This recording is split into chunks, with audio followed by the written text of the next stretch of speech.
여러분 반갑습니다.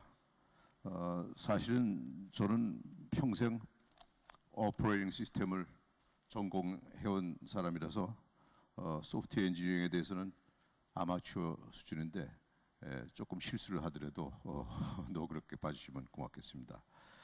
4차 산업혁명의 특징이 뭐냐? 저는 여러 가지가 있겠지만 이렇게 세 가지로 좀 요약을 해봤습니다. 소프트웨어 크기가 엄청나게 커진다. 초연결 사회가 된다. 소프트웨어 품질과 안전성이 갈수록 더 중요한 시대가 된다. 먼저 소프트웨어 크기를 좀 보겠습니다. 보시면 리눅스 커널의 크기 굉장히 커지고 있죠. 특징이 리니어하지가 않고 익스포넨셜하게 커지고 있다는 겁니다. 그건 아주 심각한 거예요. 뭐 리눅스만 그런 게 아니에요. 윈도우도 그렇고. 여기 보면 여기 리눅스 크기가 있는데 뭐 13,000명의 개발자가 개발했다고 하는데 그 옆에 보면 이제 구글 소프트웨어는 25,000명이 개발한 거예요. 그죠? 갈수록 소프트웨어 크기가 커져가고 있죠. 뭐 포드 자동차 소프트웨어도 보면 리니어하게 크질 않아요. 엑스포넨셜하게 커지고 복잡해지고 있죠. 그래서 전체적으로 보면 어딜 보더라도 소프트웨어 크기가 엑스포넨셜하게 커가고 있고, 따라서 소프트웨어 공학은 갈수록 더 큰 역할을 해야 될 거다. 그다음에 이제 초연결 사회. 초연결 사회에 대해서 말씀드리려면 우선 과거를 좀 봐야 돼요. 과거에는 소프트웨어에 표준이라는 게 없었어요. 또 과거에는 인터넷 같은 통신이 없었죠. 그 표준이 없으면 어떻게 되냐? 예를 들어서 자동차에 표준이 없으면 어떻게 되냐? 자동차에 표준이 없으면요, BMW 차를 사면 타이어도 BMW 거 사야 되고, 뭐 백미러도 BMW 걸 사야 되고, 하여튼 모든 컴퓨터도 그렇게 되면 IBM 걸 한 번 사면 종이 한 장까지도 IBM 걸 사야 되는 거예요. 그죠? 그렇게 되면은 그 한 번 ABC라는 회사 거를 이제 채택하면은 거기서 벗어날 수가 없다. 왜? 예를 들어서 내가 국민은행이다 할 것 같은 국민은행의 모든 파일 포맷은 IBM 포맷 표준이 아니죠. IBM 파일 포맷, IBM의 프로그램 인터페이스.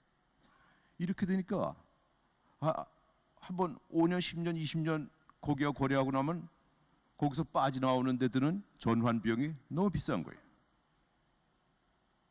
비표준이니까. 그래서 우리가 그걸 럭인 돼 있다고 그러죠. 럭인 돼 있으면요, 가만 놔둬도 IBM 하면 IBM 디스크를 10년, 20년 동안 안 바꿔도 계속 그 디스크를 살 수밖에 없거든요. 그럼 경쟁이 이제 치열하지 않다, 우리가 그렇게 얘기하고, 그렇게 되면 아무도 자기 럭인 돼 있는 고객들만 상대하면은 혁신이 느리게 일어나죠. 또 옛날에는 통신이 없었어요. 그죠? 그래서 여기 그림에 보면 사일로라고 해서 저건 이제 곡식을 저장하든지 아니면 미사일 같은 거 저장하는 것인데, 옛날 컴퓨터, 대형 컴퓨터 룸이 외부하고 이렇게 교신할 게 없었어요. 그러니까 외부하고 상호 호환을 해야 될 필요도 없었고 보안에 대한 그런 필요성도 별로 없었죠. 그러다가 이제 소프트웨어도 표준이 출현하기 시작합니다. 제일 먼저 출현한 게 오퍼레이팅 시스템 POSIX 표준이고, 문서 표준, 웹. 옛날에는 뭐 사임당, 훈민정음, 아래 한글 이런 게 서로 호환이 안 됐죠, 그죠? 그러다 이제 웹이 문서 표준으로 나오고, 각종 표준이 나오면서 어떻게 돼요? 고객들은 BMW 타이어만 사야 되는 게 아니다. 어떤 타이어라도 그 표준만 만족하면 살 수가 있다. 고객의 선택권이 이제 굉장히 커지죠. 그렇게 되면 어떻게 돼요? 타이어를 만드는 경쟁이 굉장히 치열해지죠. 왜? 타이어 하나 팔면은 만들면은 그걸 어느 회사 컴퓨터에도 갖다 낄 수가 있으니까. 그래서 이제 굉장히 이제 그 혁신이 빠르게 변화가 빠른 그런 사회가 됐습니다.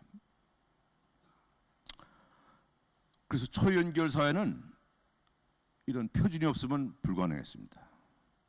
또 통신이 없으면 불가능하고요. 자, 그럼 이제 초연결 사회가 되면 또 어떤 문제가 또 발생하느냐? 뭐 개인정보 보안이 문제가 되고 상호 호환이 이제 중요한 이슈로 떠오르고 소위 스튜어드십은 우리가 비행기를 타면은 뭐 스튜어드가 이렇게 여러 가지 도움을 주잖아요. 빨리빨리 소프트웨어는요 하드웨어하고 다른 게 하드웨어는 개발 끝나면 그냥 놓고 가면 끝이에요. 더 이상 상종할 일이 없어요. 근데 소프트웨어는 가서 물건 딜리버 하고 나면 그때부터 굉장히 많은 수정 요구가 있으니까 그 수정 요구가 올 때마다 제때 스튜어드십을 해주지 않으면 그 소프트웨어는 수명이 3년밖에 안 된다, 5년밖에 안 된다 이런 말이 나오는 거죠, 그죠? 그래서 이 보안과 상호 호환과 스튜어드십 이게 이제 초연결 사회에서는 이게 문제가 된다. 그 보안은 어떠냐? 뭐 저는 공개 소프트웨어 하는 사람이니까 공개 소프트웨어 시각에서 보안을 좀 봤습니다. 보면은 여기 DOD라고 있는데 DOD는 Department of Defense, 미국의 국방성이죠. 국방성이 공개 소프트웨어를 쓴다 이런 말이 나왔고 여기 보시면 이제 그 뭐예요 미 국방성의 CIO, Chief Information Officer, 정보에 관련해서 제일 높은 사람이 운영하는 홈페이지에 보면은 DoD 오픈 소스 소프트웨어에 FAQ가 있죠. 거기에 몇 개를 좀 보겠습니다. 이런 질문이 있어요. DoD가 중요한 보안 업무에 공개 소프트웨어를 쓰느냐, 뭐 이런 질문도 있고, 또 그다음엔 또 뭐가 있어요? 그 소스 코드를 하이드해야만 그래야 보안이 좋아지는 거 아니냐? 근데 여기 미국 국방성의 답은 그렇지가 않아요. 소스 코드를 이렇게 감추면은 자동적으로 보안이 좋아지는 거냐? 아니라는 거예요. 왜? 아무리 그 회사가 소스 코드를 꽁꽁 숨기려고 해도 해커가 그걸 가져갈 수 있다. 어떤 경우는 그걸 개발한 사람 자체가 그걸 빼돌릴 수도 있다. 그렇게 해서 소프트웨어가 밖으로 흘러가면 그럼 그 나라는 또는 그 회사는 망하는 거냐? 미소 경쟁할 때 수소폭탄까지도 다 빼갔는데 어떻게 그걸 끝까지 숨길 수 있다고 보장하느냐? 차라리 공개 소프트웨어처럼 완전히 공개가 돼 있는데도 불구하고 전 세계 모든 사람이 그건 소스 코드가 공개돼도 안전하다 하는 것이 더 믿을 수 있는 거 아니냐? 이제 이런 얘기를 해요. 그다음에 상호 호환. 상호 호환에서 전 제일 중요한 게 오픈 스탠다드다. 파일 포맷이 우리 회사만 갖고 있는 포맷이다 할 것 같으면 그 상호 호환이 되겠습니까? 데이터 포맷도 마찬가지예요. 프로그램 인터페이스도 마찬가지예요. 앞으로 우리는 5년 후, 10년 후에 우리 회사가 세계의 다른 어떤 회사하고 어떻게 협업을 해야 될지 알 수가 없는 시대에 살고 있어요. 그런데 어떤 특정 회사의 인터페이스 또는 데이터 포맷을 고집하면은 상호 호환 안 하겠다는 뜻이죠. 그죠? 네. 그래서 오픈 스탠다드를 써야 된다. 오픈 스탠다드라는 뭐냐? 그거는 중립적인 기구, 비영리 기구가 결정하되 그 의사결정할 때 누구나 다 참여할 수가 있고 투명하고 미지적인 투표로 되는 거 아니냐. 그리고 거기서 제정한 데이터 포맷, 파일 포맷 또는 프로그램 인터페이스 같은 것이 로열티를 강요하지 않는 것이어야 되는 거 아니냐. 물론 공개 소프트웨어는 오픈 스탠다드에서 가장 핵심에 위치해 있습니다. 오픈 스탠다드 예를 보실 것 같으면 뭐 이렇게 파일, 통신도 옛날에는 IBM은 IBM끼리만 통신했어요. CDC는 CDC끼리만 통신했고 비표준이었기 때문에 그죠? 이제는 IP 같은 것이 표준으로 자리 잡았죠. 이런 것이 다 이제 인터넷 이전 시대 회사들이 있고 마이크로소프트, 오라클, IBM 같은 거. 인터넷 이후 시대 회사들이 있어요. 인터넷 이후 시대 회사, 예를 들어서 구글이나 아마존이나 페이스북이나 트위터 같은 건 전부 리눅스를 사용하고 있다. 공개 소프트웨어를 사용하고 있다. 그렇죠? 또 아마존이 클라우드 서비스라는데 보면은 리눅스 서버를 써요. 왜?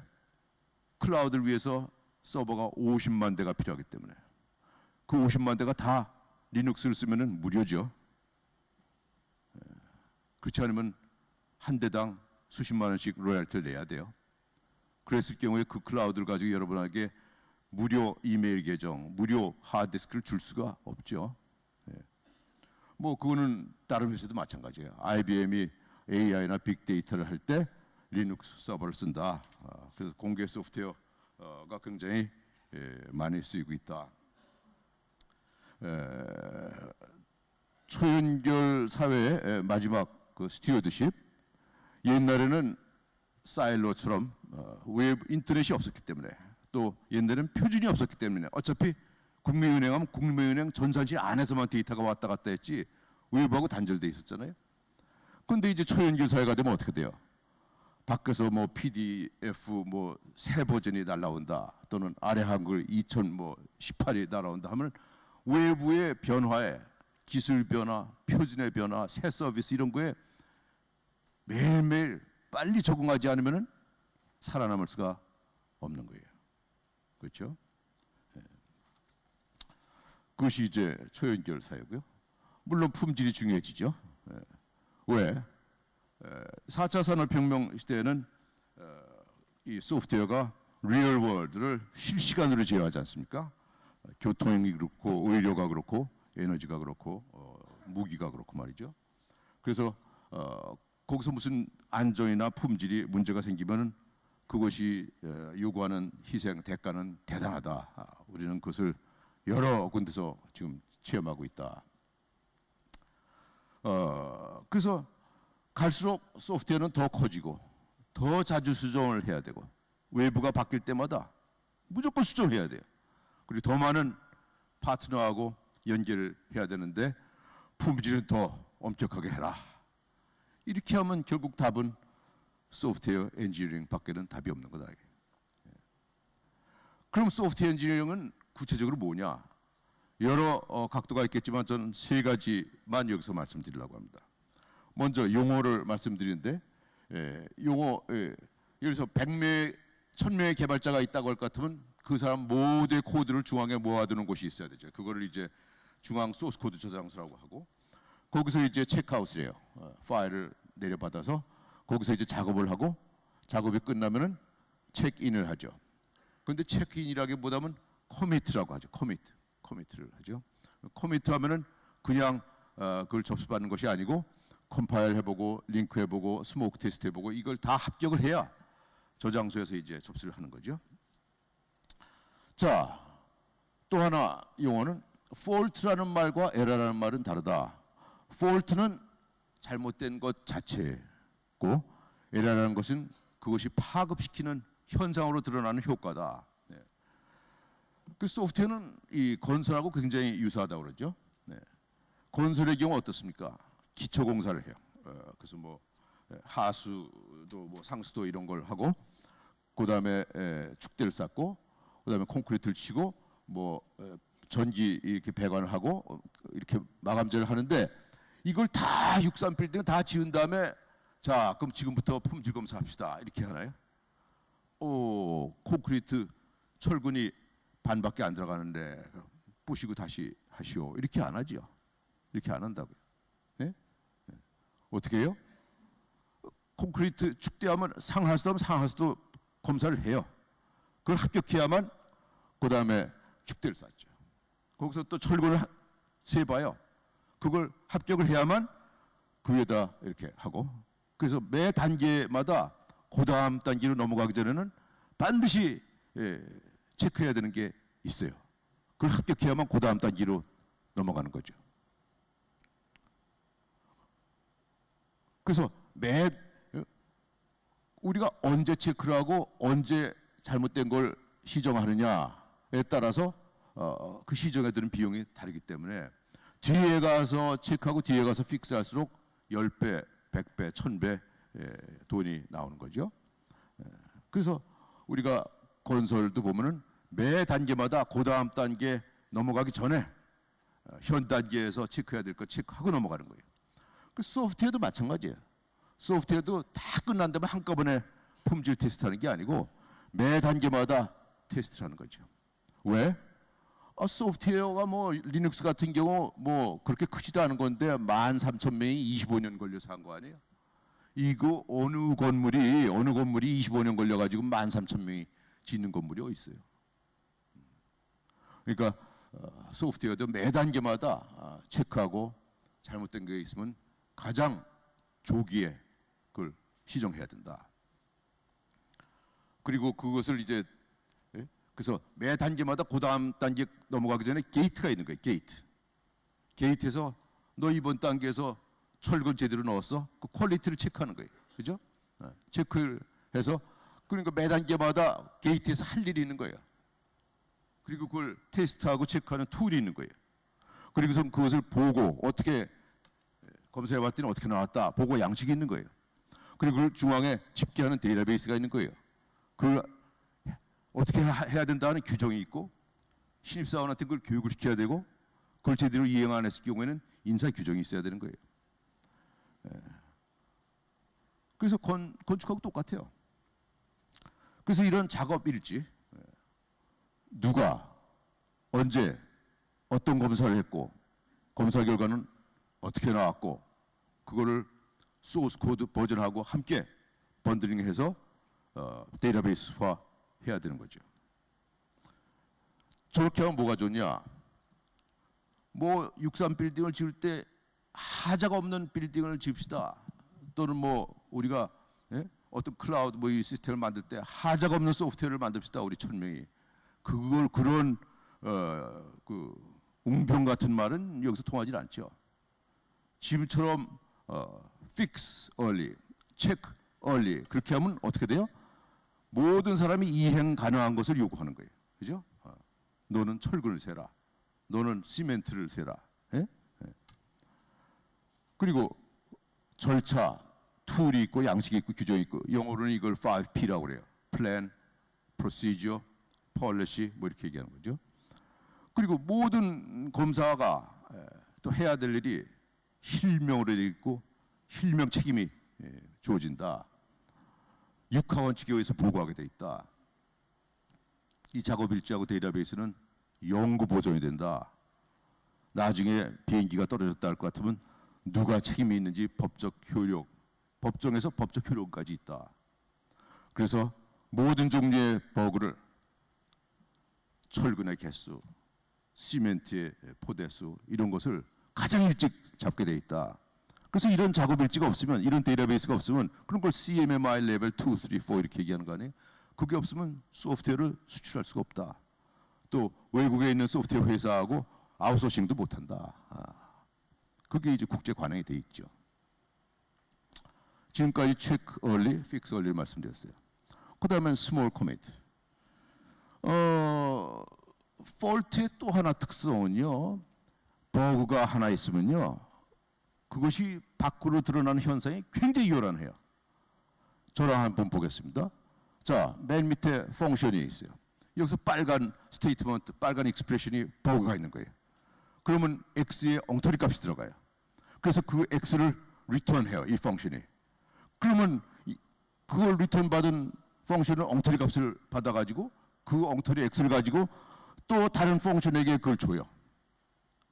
그러면 뭐 open, read, write가 엉터리 일을 하는 것처럼 현상이 나타나요.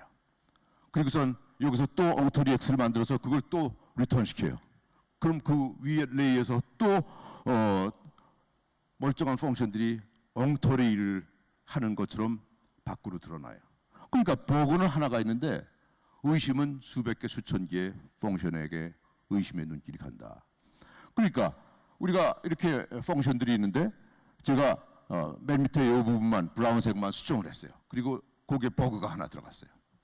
그래서 그것을 이제 인티그레이트해서 빌드해서 런을 시켰더니 에러가 이렇게 많이 나와요. 수백 개, 수천 개 에러가 나와요. 난리가 나죠.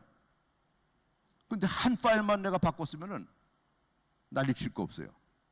의심, 수사 대상이 뭐예요? 딱 한 파일만 조사하면 돼요. 그렇기 때문에 커미트의 크기를 작게 하라는 거죠.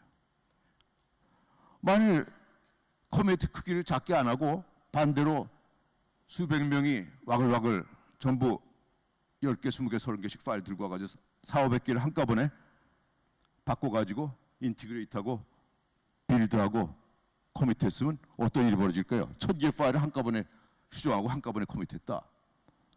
이게 색깔 칠하는 게 다 바뀐 거다. 버그는 하나밖에 없는데. 그럼 이제 이렇게 에러가 나타나면 누구를 수사해야 돼요? 1000개 파일을 다 수사해야 되죠. 그러니까 이게 소프트웨어 코스트가 말도 못하게 떨어진다. 그리고 개발자의 그 월화수목 금금금 이게 말도 못하게 근로조건이 말도 못하게 열악해진다. 그래서 커미트의 크기는 최소한도로 작게 해야 된다. 근데 커미트를 최소한도로 작게 하면 어떻게 돼요? 빌드를 한 번 할 걸, 연말에 딱 한 번 할 걸 빌드를 어떻게 보면 매일 해야 돼요. 하루에 몇 번씩 해야 돼요. 그래서 우리가 이것을 데일리 빌드라고도 하고 인크리멘탈 빌드라고도 하고 컨티뉴어스 빌드라고도 하죠. 그것이 두 번째. 마지막은 모듈러 아키텍처죠. 그죠? 아주 유명한 법칙이 있어요. Number of programmer, 개발자 수의 자승에 비례한다. 프로젝트의 복잡도는 뭐 이렇게 한 사람이나 두 사람이나 세 사람이 개발할 때는 별로 그렇게 커뮤니케이션 할 게 많지가 않은데 사람 수가 이제 늘어나기 시작하면 배보다 배꼽이 더 커요. 커뮤니케이트 할 일이 더 많다고요. 그거 하나 빠뜨리면은 거기서부터 버그가 문제가 생기는 거죠. 그래서 뭐 이럴 때는 어떻게 하느냐? 뭐 아주 클래시컬하게 4,000명이 한꺼번에 이렇게 하지 말고 이거를 모듈화를 시켜라. 그리고 모듈화 시킨 건 그 안에서 또 모듈화를 시켜라. 그래서 공개 소프트웨어 프로젝트 같은 경우 리눅스 이름은 리눅스가 거대한 거지만 그거를 모듈화 시키고 파일 시스템은 파일 시스템 모듈화 시키고 파일 시스템 안에서 또 모듈화 시키고 이렇게 자꾸 모듈화를 해내려가면은 공개 소프트웨어 같은 경우 각 프로젝트가 10명 이상 넘어가는 게 없다. 이렇게 되는 거죠. 근데 옛날에는요. 옛날이라는 게 70년대, 80년대, 90년대예요. 그때는 하드웨어가 너무 느렸어요. 그리고 너무 작았어요.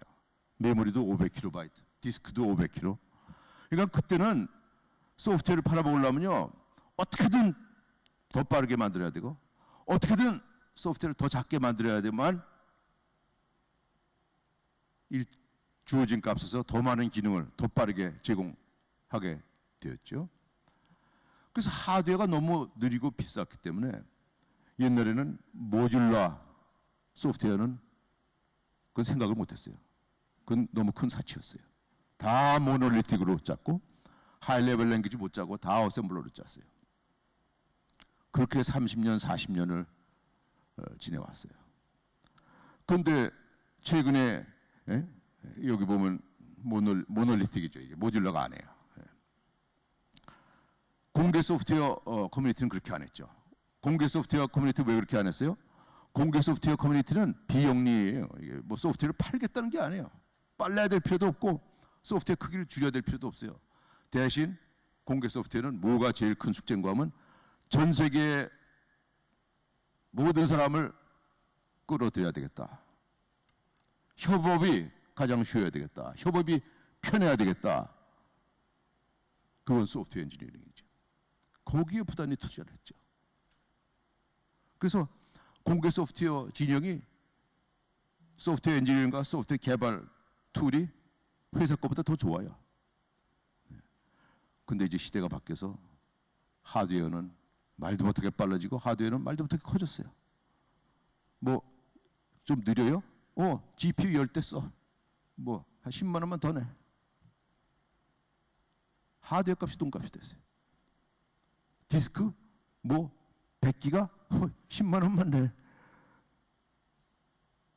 대신에 소프트웨어는 엄청나게 커가고 있어요 지금. 그래서 공개 소프트웨어 시대가 이제 개막이 되는 거죠. 그래서 공개 소프트웨어 진영은 지난 20년 동안에 소프트웨어 엔지니어링 위주로 진화해왔다. 그래서 어느 회사가 뭐 이걸 스마트폰 뭐를 들어오겠다고 하는데 지난 30년 동안 이런 방식으로 오퍼레이팅 시스템을 만드는 회사가 갑자기 이걸 모듈러로 바꿀 수 있겠어요? 지난 30년 동안 수만 명이 개발한 걸 갑자기 모놀리틱을 모듈러로 바꿀 수 있겠느냐고요. 그럼 코드해 본 사람은 다 알아요. 없다고. 불가능해. 그래서 이런 아주 유명한 아티클이 있어요. Architecture of Participation. 어떻게 아키텍처를 잡아야 Participation, 많은 사람들이 participate 할 수 있느냐. 또 이런 페이퍼가 있어요.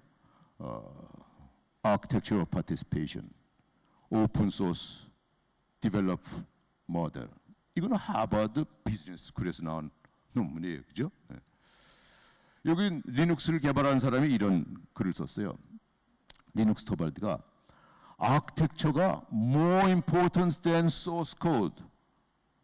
소스 코드를 공개하는 게 공개 소프트웨어가 아니다. 아키텍처를 잘 잡아야 공개 소프트웨어다. I couldn't do what I did for Windows, even if I had the Windows source code. 아마 마이크로소프트에서 아마 이 사람한테 윈도우스 소스 코드를 준 모양이에요. 너 돈 100억 줄 테니까 모르겠어요. 줬는지 안 줬는지. 그러나 그걸 줬다고 하더라도 리눅스에서 했던 똑같은 걸 난 윈도우스에 살 수가 없다. 왜냐? Too much of Windows source code는 interdependent하고 tightly coupled 돼 있다. 저거의 또 다른 서술은 모놀리틱한 거죠. 그래서 싱글 디벨로퍼가 윈도우에서 나도 한번 일 좀 해보고 이름을 날려볼까? 이거 안 된다 이게. 모듈로 하게 돼 있으면 자기가 잘하는 모듈만 이해하면 얼마든지 일할 수 있어요. 근데 모놀리틱하게 돼 있으면 저 모든 엉켜 있는 선을 다 이해해야만 뭐 하나라도 할 수 있어요. 아니면 일 내죠. 사고 친다고요. 이걸 한글 번역한 거예요. 내가 리눅스에서 했던 일을 윈도우스에서 똑같이 해보라고 하면 난 도저히 그렇게 못한다. 왜? 그건 윈도우 소스 코드가 너무 이렇게 타이틀리 커플되어 있기 때문에 그렇다는 거죠. 그래서 오픈 소스의 진정한 승부는 코드를 오픈하는 데서 오는 것이 아니고 어떻게 아키텍처를 잡아야만 전 세계 사람들이 가장 쉽고 효율적으로 파티시페이트 할 수 있느냐. 그 아키텍처가 공개 소프트웨어의 성공과 실패를 가늠한다는 거죠. 그 보면 리눅스 같으면 이렇게 계속 모듈을 파들어가면 계속 하는 모듈이 있어요. 그죠? 이 하나하나가 10명 이하로 돼 있죠. 그죠? 그래서 소프트웨어는 앞으로 더 커져가고 있고 4차 산업혁명 시대 더 많은 수정 요구를 요구받을 것이고 더 많은 플레이어들과 협업을 하지 않으면 안 되는 그런 시대로 가면서 품질은 더 좋아져야 돼요. 자동차에서 소프트웨어 버그가 있다. 스마트폰에서 소프트웨어 버그가 있다. 그럼 그 회사 망해요. 그거 어떻게 다 리콜합니까? 결론적으로 4차 산업혁명 이 시대에서는 소프트웨어가 커져가고 있고 그건 소프트웨어 엔지니어링이 중요하다는 얘기죠. 상호 호환이 중요해지고 그거는 온 세상이 바뀌는 대로 나는 반응을 하지 않으면 안 되는 거예요. 내 걸 1년에도 여러 차례 내 코드를 바꾸지 않으면 우리 소프트웨어는 순식간에 고물이 되는 거예요. 상호 호환, 보완,